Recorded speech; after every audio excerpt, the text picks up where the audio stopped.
Amém. Boa tarde, Matheus. Boa tarde, Nayara. Tudo bem? Eu de novo, Rafa falando. Como vocês estão? Imagino que devem estar muito bem. Amém.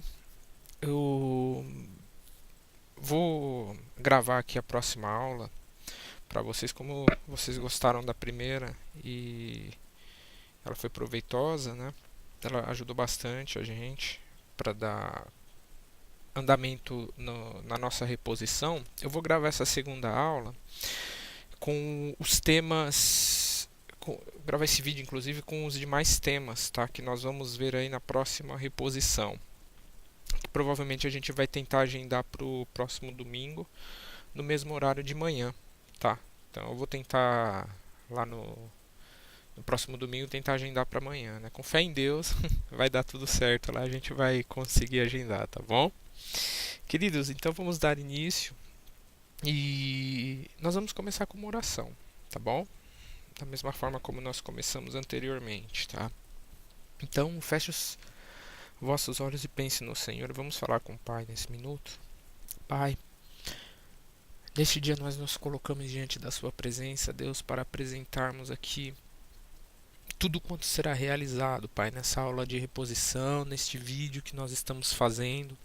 Ó Pai, em nome de Jesus, que o Senhor venha falar poderosamente ao coração do Mateus, ao coração da Nayara, que o Senhor venha, meu Deus, abrir a mente deles enquanto estiverem estudando, Pai, ouvindo este vídeo, aprendendo sobre a sua palavra, aprendendo sobre o discipulado, ó Pai, em nome de Jesus, que o Senhor venha falar poderosamente ao coração deles, que o Senhor venha, meu Deus, a esclarecer as dúvidas, a esclarecer os temas, que o Senhor venha, Pai, a abençoar, a nos abençoar neste dia e neste momento, ó Pai, pois tudo quanto nós fazemos para a honra e glória do Teu santo nome, para crescermos e nos aprofundarmos na Tua palavra e no nosso relacionamento contigo.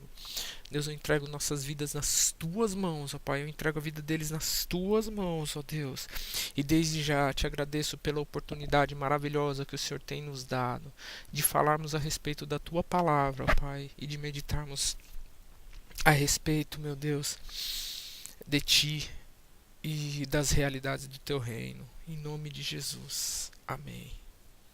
Amém, queridos. Glória a Deus.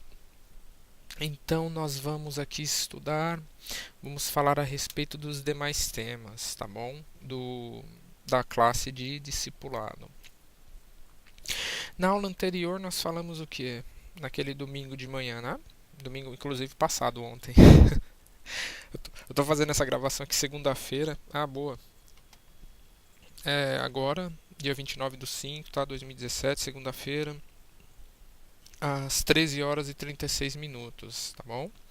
Então nós falamos a respeito do que é discipulado, como nós vimos ontem, que é sermos imitadores de Cristo, estarmos ali vivendo em conformidade com a vontade do Pai. Para isso, nós compreendemos que precisamos aprender, vamos aprender de Deus, a maior revelação que existe através da Bíblia, sendo a Bíblia a maior revelação da palavra do Senhor, sendo ela escrita por homens, por pessoas inspiradas por Deus, né? Nós vimos que a Bíblia, a veracidade, né? Ela é real em seus comentários e a veracidade por trás dela, né? Nós vimos que ela é um livro único, escrito num período de mais de 1300 anos, por mais de 40 ali, pessoas distintas que viviam ali em locais, em períodos e momentos distintos. E, nós vimos que a Bíblia existem profecias que se cumpriram no período de Cristo e continuam se cumprindo nos dias de hoje. Ou seja, nós temos aí na palavra de Deus total embasamento para afirmá-la como assertiva. Amém? Então nós podemos confiar, nós bem sabemos que a palavra, a Bíblia Sagrada, é um livro inspirado por Deus, escrito por homens, ali inspirados por Deus. Amém? Nós vimos ali a respeito, começamos a ver a respeito da Trindade, o Pai, que esteve presente na criação, dando ali origem a todas as coisas. Nós vimos que o Pai, que Deus, o Pai, ele é uma pessoa, por conta dele ter capacidade de volição, sendo volição a capacidade de sentir, a capacidade de ter reações, de pensar, de conversar, de falar, não é mesmo? Nós vimos isto. Nós vimos os atributos únicos de Deus: onipotência, onisciência, onipresença, eternidade, imutabilidade, né? Nós vemos esses atributos que o distinguem de todas as outras coisas, né? Estes atributos eles não foram compartilhados com nenhuma outra criatura ali criada por Deus. Nós entendemos que nós somos imagem e semelhança de Deus em nossos sentimentos, na forma como nós reagimos às coisas. Não é uma semelhança física, porque Deus é espírito, enquanto nós somos seres de carne, né? Nós vimos também em seguida que Jesus é a segunda pessoa da Trindade, como está escrito aqui, sendo o Filho. Ele compartilha todos os atributos de Deus, do Pai: onisciência, onipresença, onipotência, eternidade, imutabilidade. Ele compartilha todos estes atributos. Nós vimos que Jesus ele é divino, ou seja, ele tem a mesma natureza de Deus, ele é um ser divino, né? E a gente pode constatar isto, como nós vimos no livro de João, desde o capítulo 1, versos 1 em diante, quando se fala ali a respeito do verbo que se fez carne, e o verbo estava com Deus, e o verbo era Deus. Ali está falando de Jesus. Nós vimos ali na criação Jesus presente também. Ele esteve presente ali na criação. Amém? E nós vimos o intuito a qual Cristo ele veio para a Terra. Ele veio aqui para a Terra, nós bem sabemos, para cumprir a crucificação, a obra de salvação, né, que consistiu na crucificação, para, através ali de sua morte, do derramamento de seu sangue, haver o perdão dos nossos pecados e a nossa salvação. Assim, através desse processo do sacrifício de Cristo, hoje nós podemos ser reconectados ou religados a Deus. Vocês lembram que nós falamos a respeito da palavra religião, né? Que vem do latim ligarle, que no nosso caso a nossa religião, que é o cristianismo, visa nos religarmos a Deus. Amém? Glória a Deus. E dando sequência, nós vamos falar aqui a respeito do Espírito Santo. Quem é o Espírito Santo? A terceira pessoa da Trindade, meus amados. Então, esse versículo que está aqui está em João, capítulo 14, versos 16 ao 18. E eu rogarei ao Pai, e ele vos dará outro Consolador, para que fique convosco para sempre. O Espírito de verdade, ou algumas versões está da verdade, que o mundo não pode receber, porque não o vê nem o conhece, mas vós o conheceis, porque habita convosco e estará em vós. Não vos deixarei órfão, voltarei para vós. Aleluia. Aqui quem está falando, quando você vê essa passagem, você vai ver Jesus Cristo falando ali no Evangelho de João a respeito já do Espírito Santo. Amém? Quem é o Espírito Santo, meus amados? Nós vamos ver aqui agora. O Espírito Santo é a terceira pessoa da Trindade. Amém? Vocês lembram? Daqui a pouquinho nós vamos ver, entender melhor o conceito de Trindade, né? Mas ele é a terceira pessoa da Trindade. Ele é uma pessoa, pois ele tem a capacidade de volição. Ele tem a mesma capacidade de volição vista no Pai e no Filho, que é a capacidade de pensar, a capacidade de sentir, de amar, de ter ali relação com a criatura que somos nós, né, com a criação, que é vista no Pai. Ela é vista essa capacidade de volição no Espírito Santo. Nós vamos ver aqui, por exemplo, Efésios capítulo 4, verso 30. Vamos ver aqui. Na Bíblia, Efésios 4, verso 30. A palavra de Deus nos diz assim: não entristeçais o Espírito Santo de Deus, no qual estáis selados para o dia da redenção. Aleluia. Viram, meus queridos? Entristeçais, não entristeçais o Espírito Santo. Queridos, somente uma pessoa, certo, tem a capacidade de sentir tristeza, de ter ali uma reação, um sentimento. Então veja, o ser humano tem a capacidade, dependendo das atitudes e das ações, de entristecer o Espírito Santo. Ou seja, nós já vemos aqui a capacidade de volição. Vamos ver em João, aqui um outro exemplo, 16:13. João 16:13. A palavra de Deus nos diz assim: mas quando vier aquele Espírito de verdade, ele vos guiará em toda a verdade, porque não falará de si mesmo, mas dirá tudo o que tiver ouvido e vos anunciará o que há de vir. Aleluia. Amém, queridos? Então perceba, o Espírito Santo falaria conosco daquilo que ele ouviu e nos anunciaria as verdades provenientes de Deus.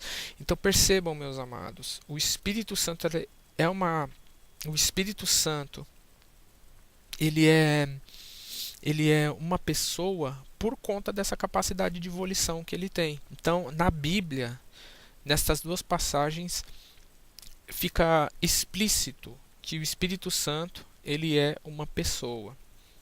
Amém? Ah, Rafael, mas por que é importante nós ressaltarmos que o Espírito Santo é uma pessoa? Você pode se perguntar, vocês têm mais ou menos ideia? O que vocês acham, por exemplo? Já pararam para pensar um pouquinho por que é importante nós definirmos o Espírito Santo como pessoa? Eu vou te explicar por quê. Explicar para vocês. Porque existem algumas religiões e algumas igrejas que eles acreditam que o Espírito Santo é uma força, é um ser impessoal, não uma pessoa, né? Ele é um ser impessoal. Ele é como se fosse um poder, força mecânica, sabe? Por exemplo, vamos supor, eu pego e vou construir um objeto, um carro, uma casa, vou levantar uma casa. Conforme eu vou ali carregando o material, pegando as coisas e trabalhando, eu estou investindo o meu vigor, a minha força naquela construção. O Espírito Santo seria a força de Deus. Ou seja, a força, ela é impessoal, ela é puro poder, na verdade, né? O Espírito Santo não. A Bíblia não nos diz, não nos ensina que o Espírito Santo é uma força, um poder impessoal. Não, não, não.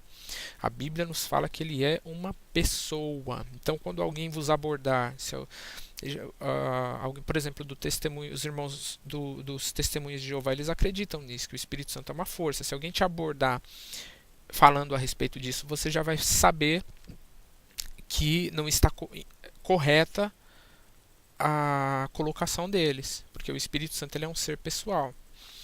Ele é divino porque ele possui os atributos exclusivos, que são os atributos que nós discutimos presentes no Pai e no Filho, que é a onisciência e a eternidade aqui, por exemplo, tá? Tem todos os outros.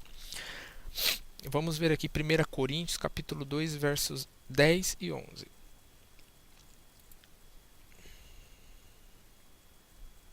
Primeira Coríntios 2, 10 e 11. Aqui. Mas Deus nos revelou pelo seu Espírito, porque o Espírito penetra todas as coisas, ainda as profundezas de Deus. Porque qual dos homens sabe as coisas do homem, senão o Espírito do homem que nele está?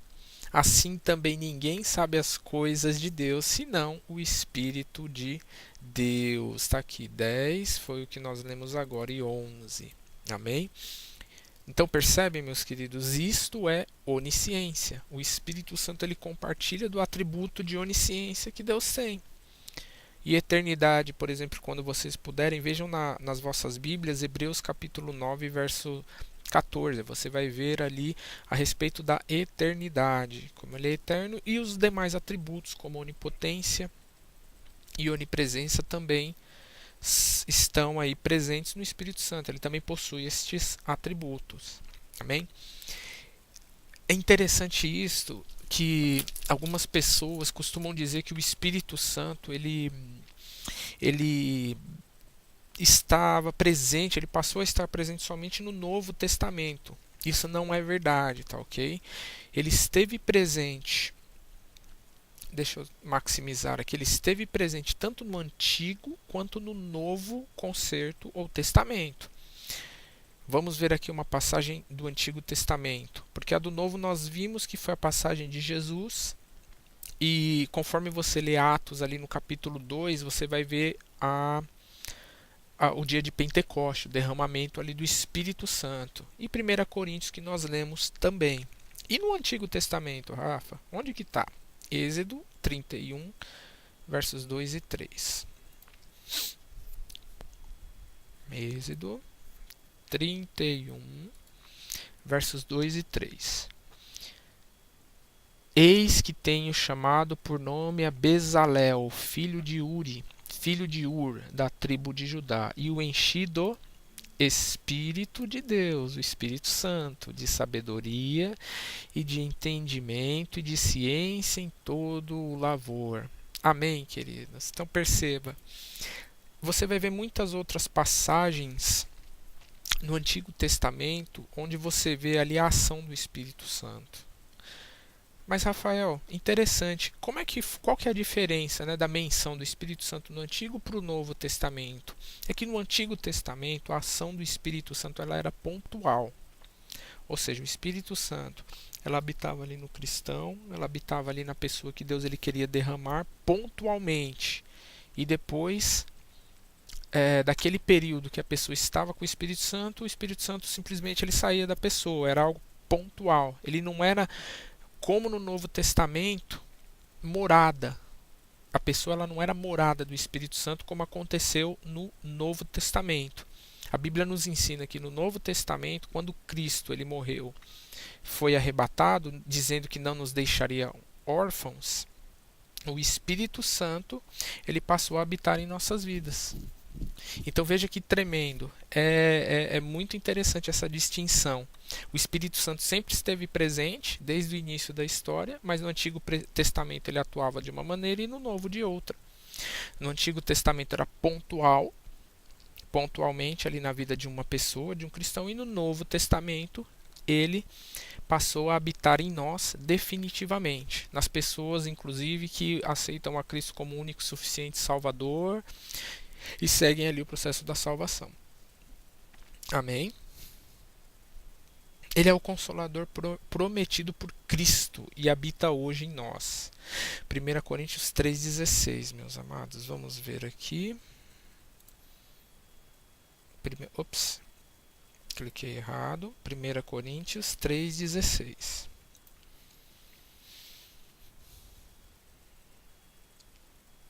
Aqui, meus amados. 3,16. Não sabeis vós que sois o templo de Deus e que o Espírito de Deus habita em vós? Olha que tremendo, queridos. Eu acho essa passagem tremenda, muito tremenda de verdade, porque lembra que eu falei aqui no passado, nesse tópico anterior aqui, que no Antigo Testamento ele era pontual e agia na vida pontual ali das pessoas, como em outros exemplos que você vai ver a ação em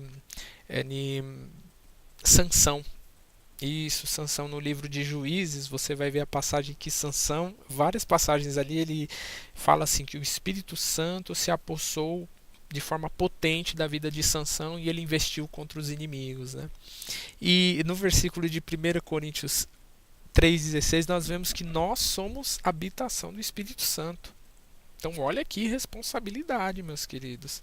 Por isso que Deus, as pessoas afirmam que Deus habita em nós, que nós somos o templo do Espírito Santo. É justamente por Deus, pelo Espírito Santo, ele residir, habitar em nossas vidas. Então é muito importante a gente ter essa ideia, essa noção, queridos. Amém? Porque, ops, a gente já vou deixar nesse slide aqui da Trindade, a gente já vai pular para ele, tá? Mas é muito importante a gente ter essa noção que o Espírito Santo ele habita em nós. Ah, Rafael, mas qual é a importância e o impacto do Espírito Santo habitando em nossas vidas? Qual é a importância? É o Espírito Santo, meus amados, que nos capacita, nos dá força para vivermos uma vida cristã correta, uma vida cristã ali longe do pecado. É o Espírito Santo que nos dá a força necessária para a gente continuar ali firme, forte, caminhando em Cristo. É o Espírito Santo que faz a regeneração do homem.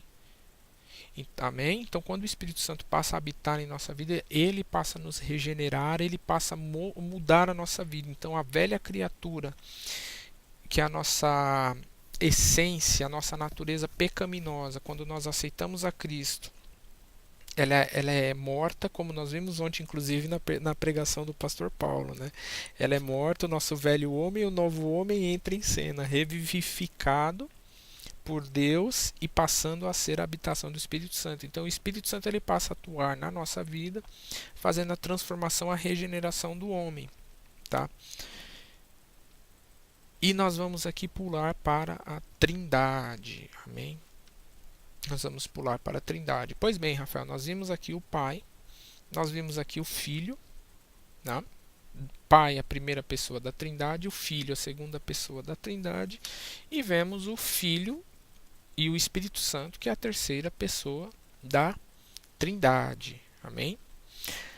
Qual é a concepção de Deus a concepção cristã da nossa igreja e de outras igrejas que são consideradas trinitarianas? Qual é a ideia, a concepção de Deus? É um Deus trino uno, ou seja, um Deus composto por três pessoas distintas. O significado popular da palavra Trindade é conjunto de três entidades, seres, objetos de igual natureza. Amém? Então, dentro do contexto cristão, quando nós falamos a respeito de que Deus ele é um ser trino e uno ou de trindade, implicitamente estamos declarando que o Pai, o Filho e o Espírito Santo, eles compartilham a mesma natureza divina. Tá bom? Nós vimos nos slides anteriores que tanto o Pai, o Filho e o Espírito Santo eles compartilham aqueles atributos que são únicos de Deus. Amém? Que é a onipotência, a onisciência, a onipresença. E então, aqui nós dizemos e afirmamos que o Pai, o Filho e o Espírito Santo eles têm a igual natureza, eles compartilham dessa mesma natureza que é a divina. Só que qual que é o ponto interessante que há na Trindade? Vocês lembram que nós declaramos que tanto o Pai, o Filho e o Espírito Santo são pessoas?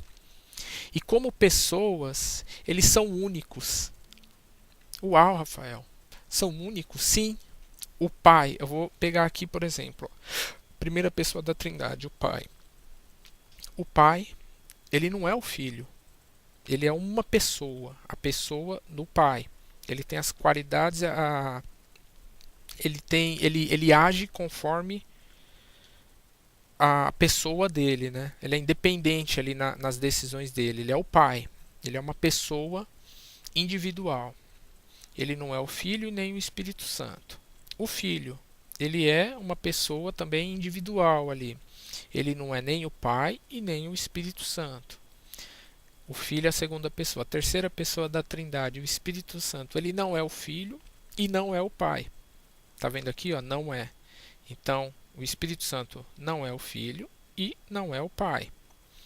Só que o Pai é Deus, o Filho é Deus e o Espírito Santo é Deus.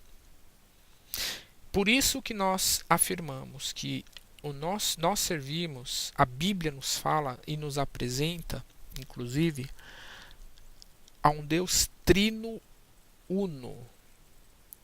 Amém? Aqui é o nosso Deus. Nós servimos a um Deus que são três pessoas distintas, o Pai, o Filho e o Espírito Santo, cada um eles agindo, compartilhando da mesma natureza divina, agindo ali numa perfeita sintonia, num perfeito contato, mas cada um com sua individualidade. Ele é o Pai é o Pai, o Filho é o Filho, o Espírito Santo é o Espírito Santo. E os três são Deus. Amém? Meio difícil de entender? É um pouquinho, queridos. E eu confesso, talvez eu particularmente acredito que nessa vida a gente não vai ter uma compreensão 100% plena deste tema. Né? Por quê? Porque nós temos uma mente limitada. Lembra quando nós falamos no domingo de manhã que o ser humano, nós, né, neste caso, a gente tem a mania, a mania, na verdade, né, de querer quantificar as coisas, de querer encaixar em esquemas, em algo compreensível, né? A gente tem problema para lidar com valores infinitos, né? E com valores infinitos, a gente tem e opostos entre si também, né? A gente tem dificuldade de entender como dois assuntos opostos eles podem coexistir. O nome disso é paradoxo, né? Então, na nossa cabeça, em nós elas geram paradoxos. Paradoxo é quando você tem dois assuntos distintos, que quando você passa a estudá-los, você vê que aparentemente eles estão ali em conjunto, interligados, mas são distintos. Aí você pensa, poxa, mas se está distinto, como é que pode estar ligado, né? Então, a gente tem dificuldade de entender isso. Mas a Bíblia nos mostra. Tem que ressaltar dois pontos. Temos que ressaltar, inclusive, alguns pontos aqui, tá, queridos? O que tem que ficar claro para vocês?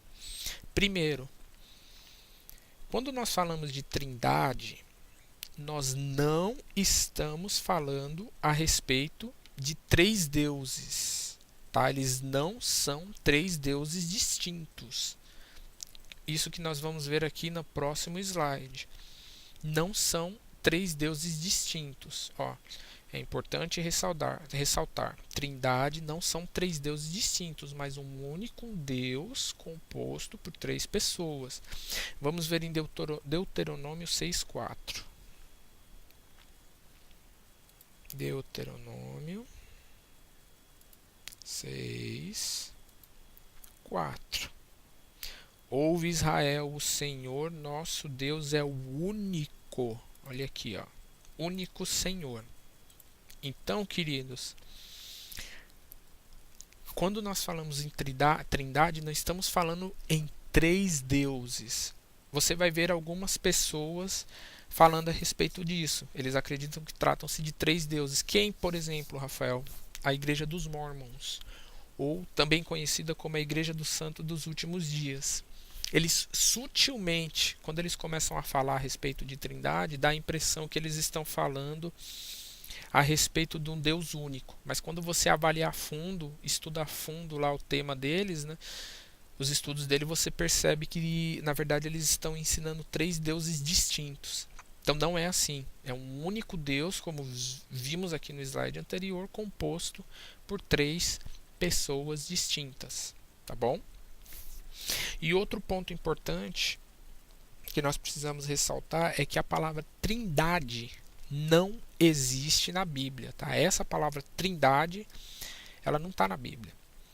O que nós vemos na Bíblia são evidências implícitas. O que é implícita? É algo que não está ali exposto. É algo que é inerente ao texto. Nós vemos as evidências da Trindade tanto no Antigo como no Novo Testamento. Então eu vou pegar duas evidências. Gênesis 1:1-3. Essa é a evidência no Antigo Testamento.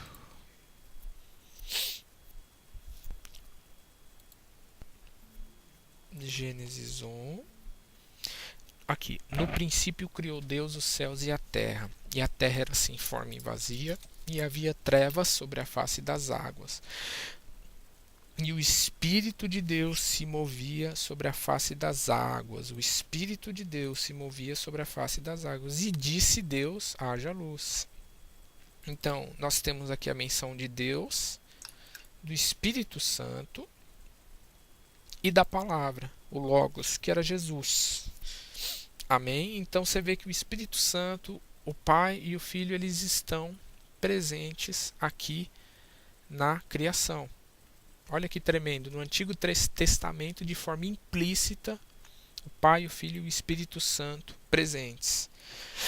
No Novo Testamento, tem uma passagem que é interessante aqui no Antigo, deixa eu mostrar para vocês.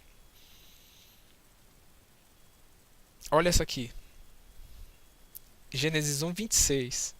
E disse Deus: façamos o homem à nossa imagem, conforme a nossa semelhança, e domine sobre os peixes do mar, e sobre as aves do céu, e o gado, e sobre toda a terra, e todo réptil que se move sobre a terra. Plural, meus queridos. Façamos o homem à nossa imagem. Está vendo que está no plural?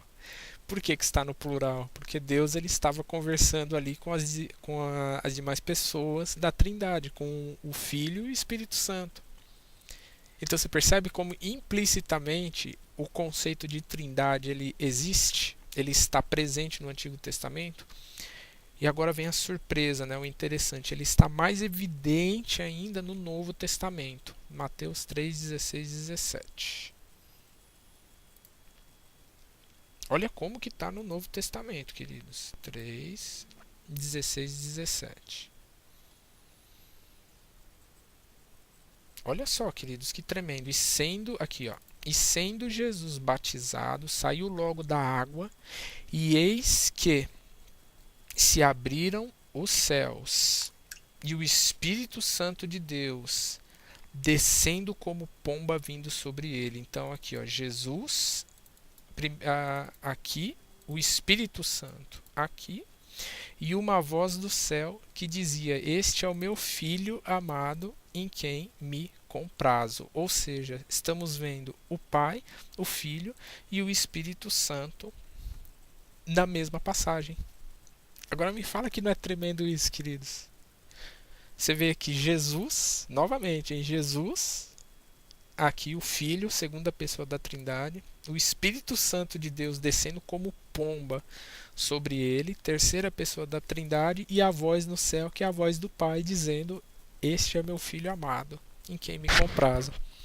Não é tremendo, queridos? Então vocês percebem que a Trindade ela é um conceito que ela é sustentado pela Bíblia, e ela está presente de forma implícita. Eu imagino que tenha ficado claro isso. Tá bom, queridos? Então, só relembrando, ressaltando mais uma vez: Trindade não são três deuses. Um Deus é o nosso Deus, composto por três pessoas distintas: o Pai, o Filho e o Espírito Santo. Tá bom, queridos? Amém. Glória a Deus. Isto posto, nós podemos avançar para o próximo tema, que é a obra da salvação. Inclusive nós falamos um pouquinho dela domingo, hein? Porque Deus amou o mundo de tal maneira que deu seu Filho unigênito, para que todo aquele que nele crê não pereça, mas tenha a vida eterna. João 3,16. Amém, queridos? Nós vamos falar aqui um pouquinho a respeito da obra da salvação. Tá bom, queridos? Então vamos compreender aqui, Rafael, o que é a obra da salvação? Vocês lembram que nós falamos um pouco a respeito da obra da salvação? Vocês se recordam? Nós falamos o que? Nós falamos a respeito de que no início o homem ele teve ali um período perfeito ao lado de Deus, que é o início do período ali após a criação, que o homem ele convivia com Deus em harmonia. Naquele período não existia pecado. Nós falamos a respeito, mais exatamente nós falamos a respeito da queda, tá? Mas o conjunto da obra da salvação a gente vai entender aqui no andar desses versículos. Então, o que é a obra da salvação? No início, Deus ele criou o homem, toda a criação ali perfeita, sem pecado, sem nada. Sem pecado, inclusive, né? Sem pecado, sem falhas, não sem nada, sem falhas, sem erros. Vemos isso em Gênesis 1:31. Vamos lá? Gênesis 1:31. E viu Deus tudo quanto tinha feito, e eis que era muito bom. E foi a tarde e manhã do dia sexto. Esse período aqui de Gênesis 1, conforme nós vamos vendo, você vai perceber que era o período pré-pecado. Por que pré-pecado? Porque Deus ele criou o mundo harmonioso, o mundo perfeito, como eu já disse aqui no slide, né, na gravação. Deus ele criou um mundo sem pecado. Ou seja, o homem vivia harmoniosamente ao lado de Deus. E era interessante, meus queridos, que a gente vai ver aqui, ó, e você pode, vamos ler em Gênesis 3:8. Olha que interessante.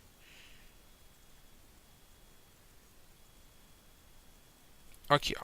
E ouviram a voz do Senhor, que passeava no jardim pela viração do dia.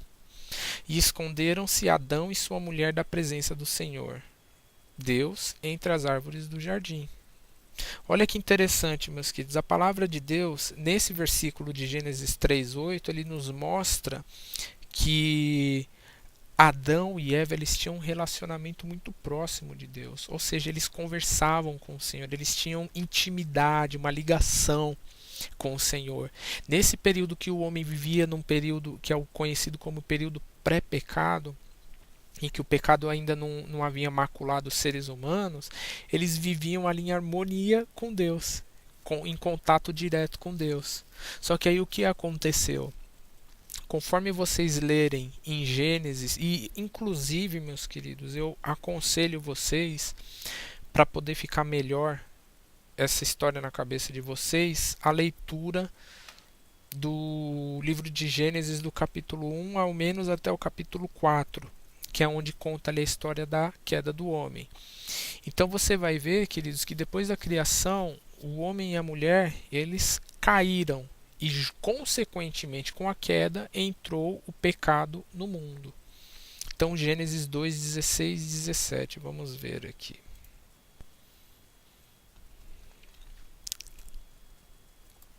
Gênesis 2.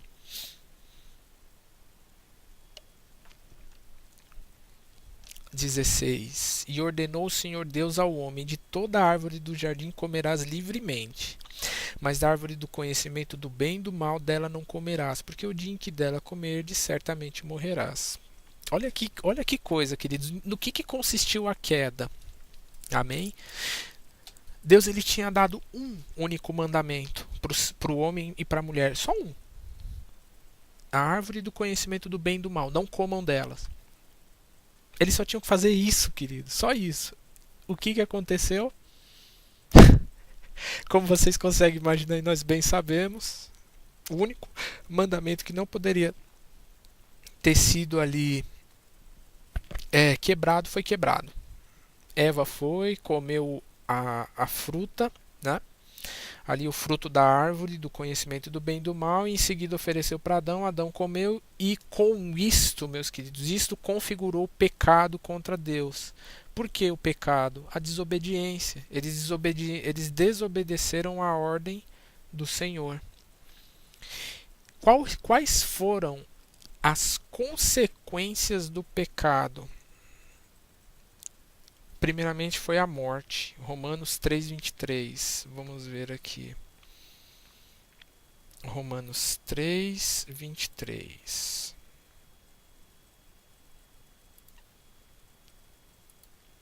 Romanos 3, aqui 23.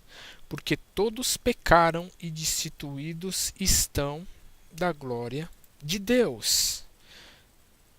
Juntamente com o pecado, meus queridos, veio a morte. A nossa comunhão com Deus, ela foi rompida. junto veio a morte e, juntamente com o pecado, a nossa comunhão com o Senhor, ela foi rompida. Amém? Vamos ver aqui Gênesis 3, 23 e 24.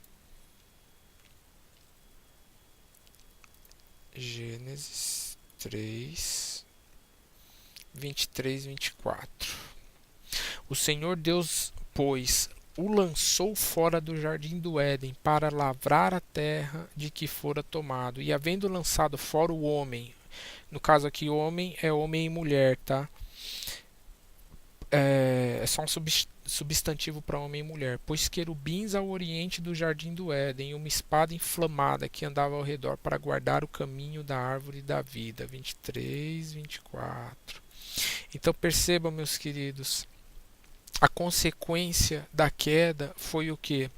Foi a morte que ela entrou no mundo, foi a comunhão que o homem tinha direta, aquela comunhão que era direta com Deus, o contato que o homem tinha diretamente com Deus, ele foi rompido. Esse contato foi rompido. E, consequentemente, toda a geração de Adão, posterior a Adão, ela foi afetada. Nisto nós estamos inclusos. Nós fomos afetados ali pelo pecado de Adão. Amém? Então parecia assim, queridos, naquele período ali, depois que aconteceu a queda e em conjunto com as suas consequências, parecia que havia sido posta uma pedra, uma lápide, como o destino final da humanidade. Por quê? Nós desobedecemos a Deus que nos criou e ofereceu tudo de bom para nós. Nós infringimos o único mandamento que Deus ele havia imposto para nós, ali no caso de Adão e Eva. O que nos restaria, se nós fôssemos avaliar de uma forma bem crítica, né, a consequência real ali que Deus poderia muito bem ter dado, entregue para a gente, né, como resultado da queda, era nos ter condenado à morte, ter nos mantido dessa forma, como a humanidade estava, né, com a morte garantida e com a comunhão com ele rompida. Então, o pecado ali, eu disse que colocou uma lápide nesse sentido, né? Nós como se tivéssemos literalmente assinado nossa sentença de morte ali e tivéssemos nos condenado à morte, morridos, e havíamos morrido naquele instante, porque nós havíamos sido ali retirados da presença de Deus. Mas, queridos, Deus ele é tão bondoso, tão misericordioso, tão infinito em amor e graça, que no próprio período ali de Gênesis ainda, ele instituiu o plano da salvação.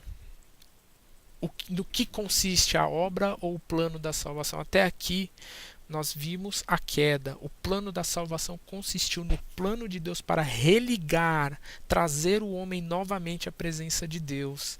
E isso começou no próprio Gênesis, logo após a queda do homem, em Gênesis 3,15. Gênesis 3,15. E porém inimizade entre ti e a mulher, e entre tua semente e a sua semente. Esta te ferirá a cabeça e tu te ferirás o calcanhar. Então aqui, meus queridos, quando Deus ele começou a colocar juízo, você vai ver aqui no versículo 14, 15 em diante, ele começou a definir o juízo para a serpente, para a mulher, para o homem. Já dentro desse período, Deus ele começou ali a designar e a colocar em prática o plano da salvação. Olha como Deus ele é infinitamente amor. Olha como ele nos ama infinitamente, meus queridos. Porque Deus poderia muito bem ter feito o quê? Não, essa criação foi ruim,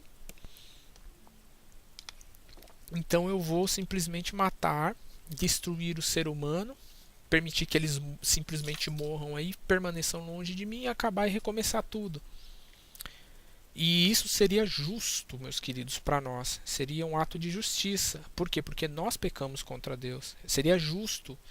E é justo. Nós recebemos o salário, a consequência, assumimos a consequência desse ato, não é?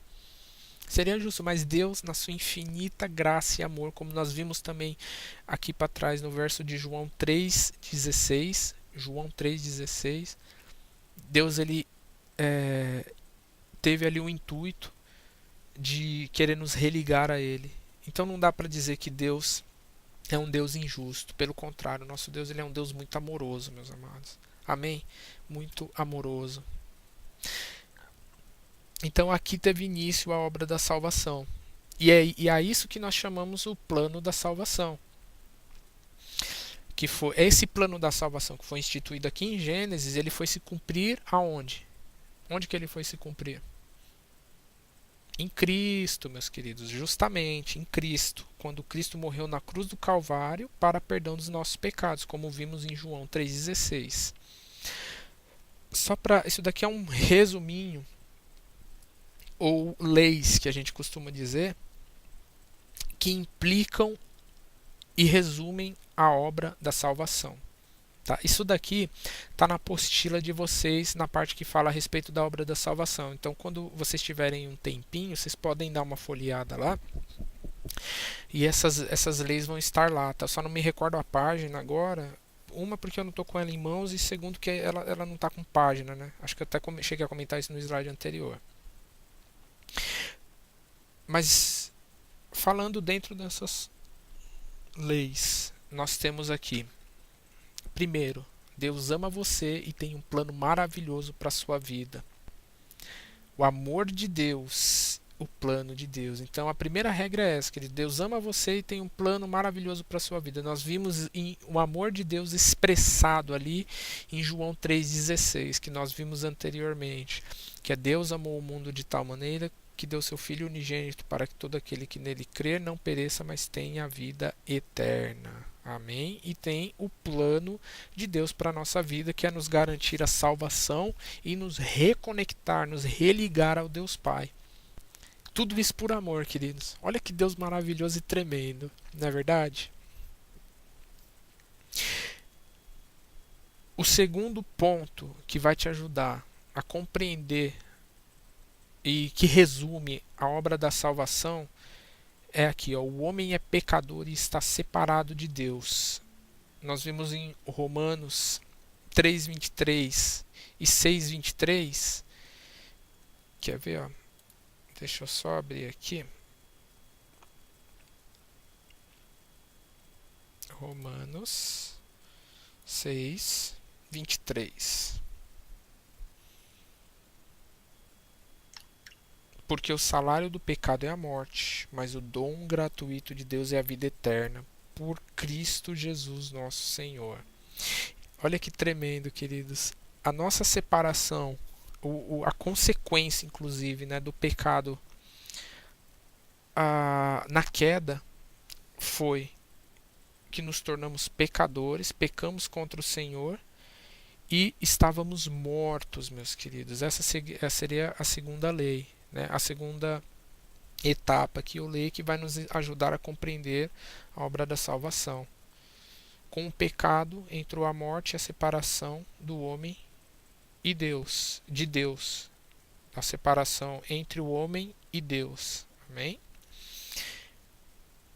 Outra regrinha, outra lei é: Jesus Cristo é a única solução de Deus para o homem pecador. Por quê, Rafael? Porque ele morreu em nosso lugar,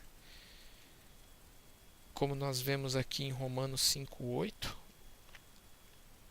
Vamos pegar aqui Romanos 5:8.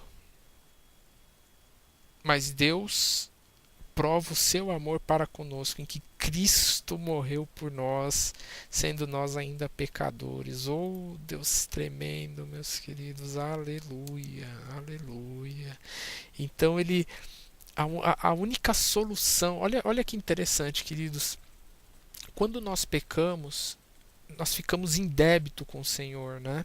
Existia uma dívida ali a ser paga, que consistia na expiação dos nossos pecados. Como que era feita a expiação dos pecados no Antigo Testamento? Né?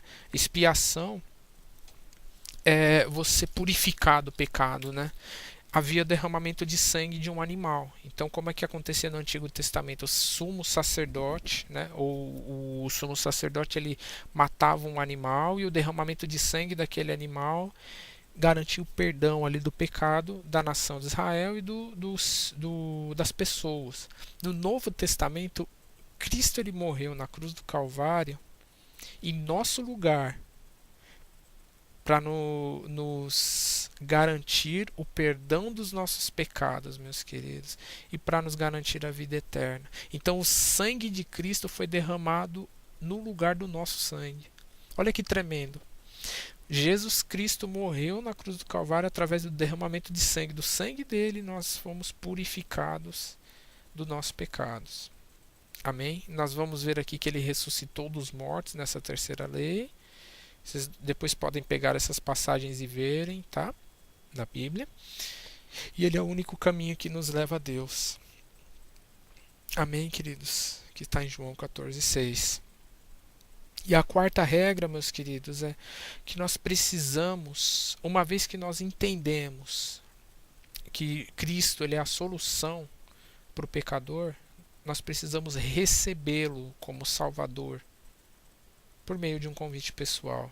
O convite, Rafael, por que é um convite pessoal? O convite ele foi feito a todos os homens, como nós vimos em João 3,16, tá? Isto, aceitar ou não aceitar a Cristo, tá? A fim de se obter a nossa salvação, no final das contas, como consequência obter a salvação, é feito pela fé, tá, queridos? Efésios 2:8-9. Deixa eu abrir aqui para vocês. Efésios 2:8-9. Isso daqui é importante nós também vemos. Efésios 2:8-9.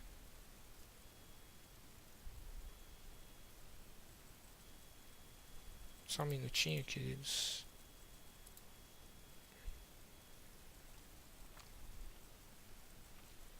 Efésios 2:8-9. Porque pela graça sois salvos por meio da fé, e isto não vem de nós, é dom de Deus. Por que é importante a gente ressaltar isso, queridos? A gente precisa entender, meus amados, que nós adquirimos a salvação pela fé. Tá? Nós aceitamos a Cristo e passamos a ter ali direito à salvação pela fé e pela graça de Deus. Com isso, o que a Bíblia quer dizer? Não existem ações ou atitudes boas que nós façamos que possam nos garantir a salvação, que nos torna merecedores da salvação. Nós não somos merecedores. A salvação e a graça, a salvação é um ato de graça, né? Um favor imerecido, a qual nós temos acesso através do sacrifício de Deus. E nós o recebemos pura e simplesmente por crer em Jesus Cristo e no que foi feito na cruz do Calvário. Amém, queridos? Agora tem um ponto importante aqui, tá? Nós entendemos que precisamos receber a Cristo para a salvação e que isso é feito pela fé. Perfeito.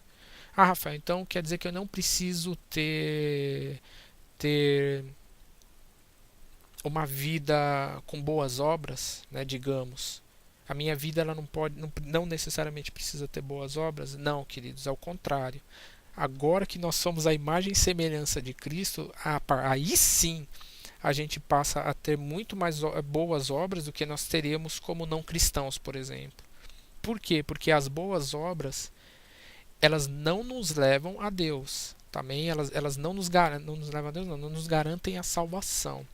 Mas elas são reflexos. As boas obras são reflexos, são evidentes na vida de uma pessoa que é salva, na vida de uma pessoa que aceitou a Cristo como único e suficiente Salvador. Vocês lembram em Hebreus capítulo 11, vai ali nos dizer que a fé sem obras, ela é o que? Morta. E Jesus Cristo também ali em Mateus, ele vai dizer no Sermão da Montanha, nos demais sermões ali do capítulo 5 em diante, que a árvore ela precisa dar bons frutos. O que são bons frutos? É o reflexo da nossa comunhão, da nossa vivência com Deus. Então olha que tremendo como é que funciona o processo, né? Olha como é que funciona o processo aqui num resumo. Primeiro, nós descobrimos que Deus ele tem um plano maravilhoso para a nossa vida. Segundo, nós compreendemos que o ser humano ele é pecador desde o início e por conta do pecado está separado de Deus. E como consequência do nosso pecado vem a morte e o afastamento do Senhor. Terceiro, nós chegamos à compreensão nessa terceira lei que Jesus Cristo é a única solução para o homem pecador. Amém? Ele é a única solução, o único caminho, a verdade e a vida que nos leva ao Pai é Jesus Cristo. E isso foi feito através da morte na cruz do Calvário, do sacrifício e do sangue de Cristo derramado ali na cruz do Calvário. E para termos acesso à salvação garantida por Cristo, nós precisamos recebê-lo como Salvador, por meio do convite pessoal que foi feito a todos os homens. E receber a Cristo e ter acesso à salvação é feito pela fé, como nós vimos em Efésios 2, 8 e 9, não pelas nossas obras. Porém, na vida de um cristão, as boas obras são consequência da nossa nova vida com Cristo. Ali do fato de nós sermos cristãos maduros, imitadores de Cristo. Difícil de entender, queridos? Difícil de entender? Às vezes pode parecer um pouquinho confuso, difícil de entender, mas não é não, queridos. Ela é um negócio assim bem... a obra da salvação é bem pontual, sabe? É bem pontual e conforme nós vamos tendo entendimento lendo a Bíblia, a gente consegue compreender direitinho esse tema que é de fundamental importância para a vida do cristão. Tá bom? Então tenham isso em mente, meus queridos. É de fundamental importância a gente compreender também a obra da salvação.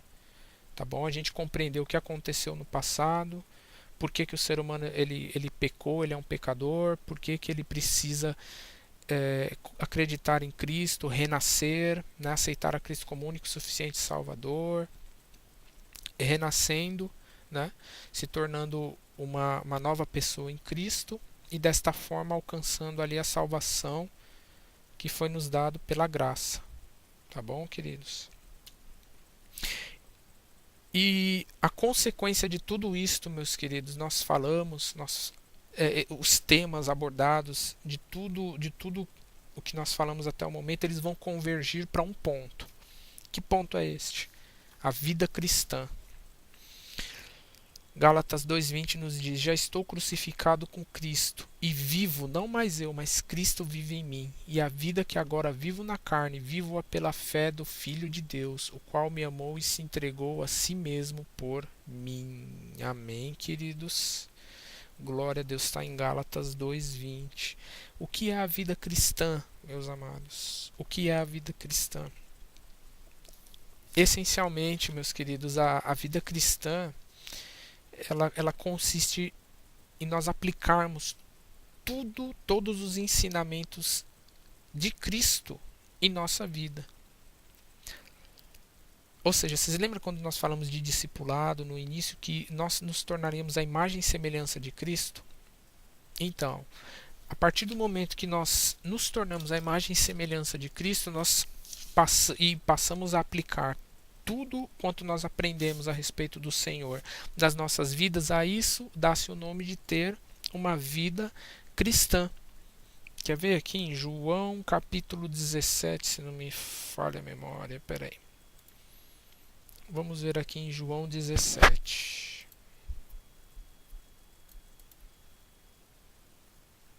João 17, 17. Santificando-os na tua palavra, na tua verdade. A tua palavra é a verdade. Então, nós temos uma vida cristã, meus queridos, significa justamente nós estarmos embasados na palavra de Deus, nós estarmos ali embasados na palavra do Senhor, para que com isso nós aprendemos com Cristo, nós aprendemos ali os ensinamentos que o Senhor ele deixou ali na palavra de Deus, e assim nos tornemos a imagem e semelhança de Cristo. Cada vez mais, meus queridos, cada vez mais. Nós precisamos ter uma vida cristã semelhante a nossa vida cristã ela deve refletir as ações. Nós temos que ter uma vida semelhante à de Cristo. Nós temos que ser imitadores de Cristo, meus amados. Por isso que essa passagem que nós lemos, nesse processo de nós aí procurarmos imitar a Cristo, viver o que a palavra nos ensina, o que a Bíblia nos ensina, é literalmente a crucificação. Nossa crucificação, por quê? Porque nós crucificamos nossa velha natureza, ok? Aquela natureza onde nós mandamos na nossa vida, né? Onde nós fazemos o que queremos, na verdade, o que é uma mentira, porque na verdade essa velha natureza ela é programada, ela é controlada pelo pecado, então a gente simplesmente está embaixo do senhorio do pecado. A gente imagina, estou cumprindo a minha vontade aqui, só que a gente tem uma vontade pecaminosa. No final das contas, quem é o nosso mestre, quando nós não estamos com Cristo, é o pecado, que diz, a gente está ali debaixo do senhorio do pecado, né? Então nós crucificamos a nossa antiga natureza e passamos a ter uma vida cristã, porque Cristo passa a viver em nós e nós passamos a refletir a Cristo em nossas ações, em nosso discurso, em tudo que nós passamos a dizer, né? Na nossa vida, as nossas ações elas passam a refletir o Senhor. Amém, queridos? E a única forma de se ter uma vida cristã, meus queridos, ali, uma vida cristã expressiva, uma vida real, é como nós dissemos, é estudando, devorando literalmente a palavra do Senhor. Como cristãos, nós temos que ouvir e estudar a palavra de Deus, meus queridos. Por quê? Porque é ela que vai nos revelar a Cristo. Então é a partir dela que nós vamos tirar aí toda a nossa base para sermos imitadores de Cristo. Além disso, meus queridos, nós precisamos investir em nossa vida devocional. A vida cristã também consiste na vida devocional. O que é a vida devocional, Rafa? É você, diariamente, você orar ao Senhor, apresentando a sua vida ali para Deus, em oração, falando com o Pai. Ler a palavra de Deus, que foi um dos detalhes que a gente já falou. Você ter ali uma vida de oração, né? É muito necessário você ter uma vida de oração, que a oração ela é a forma de nós conversarmos e nos comunicarmos com Deus. Então a gente precisa estar ali diariamente e zelosamente orando, buscando falar com Deus em nossas orações. E o terceiro ponto da vida cristã é a gente colocar tudo isso em prática, meus queridos. É colocar tudo isso em prática. Amém? Então, a nossa vida cristã consiste basicamente nesses três pilares, meus amados. Consiste nesses três pilares. E nós aprendemos a respeito de Deus.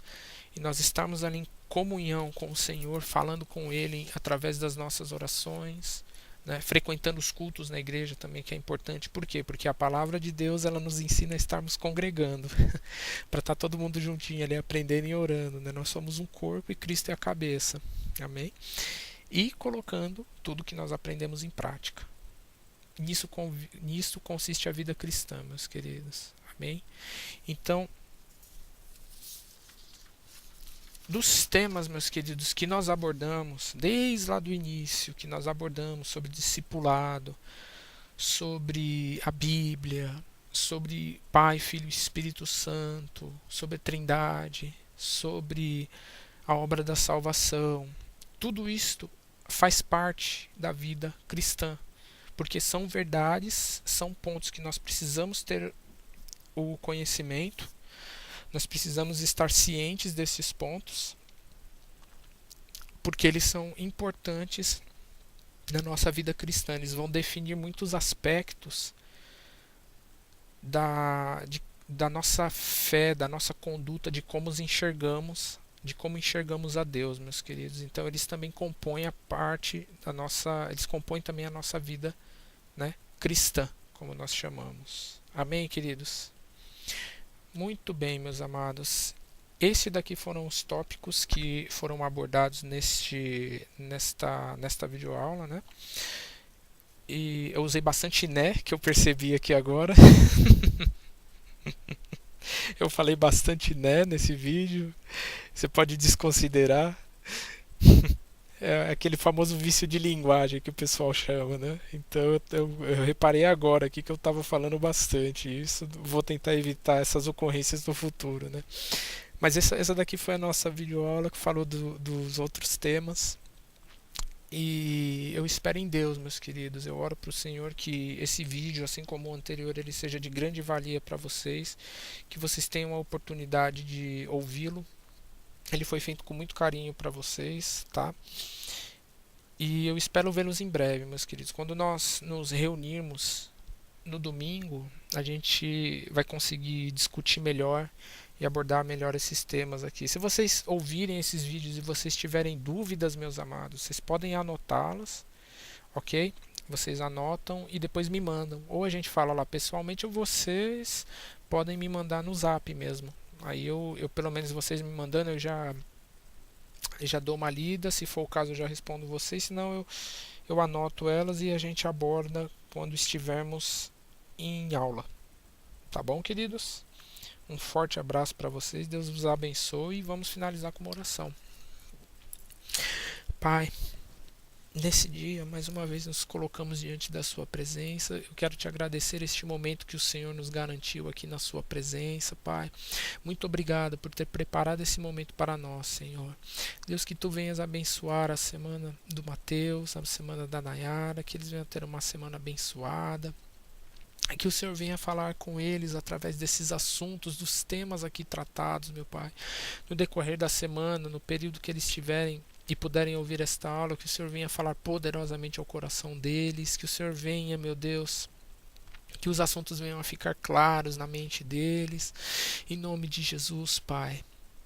E que eles venham a crescer mais e mais na vida espiritual, na vida cristã, na conduta cristã deles contigo, Pai. Oh Deus, abençoe a vida de cada um deles, Pai, em nome de Jesus. Nós entregamos este momento de oração e tudo quanto foi realizado aqui neste dia nas tuas mãos, Pai. E desde já te agradecemos, Pai, em nome de Jesus. Queridos, amém. Oh, aleluia, amém. Queridos, um grande abraço para vocês, amém. Deus vos abençoe muito e nos vemos no domingo, tá bom? Deus abençoe. Tchau, tchau.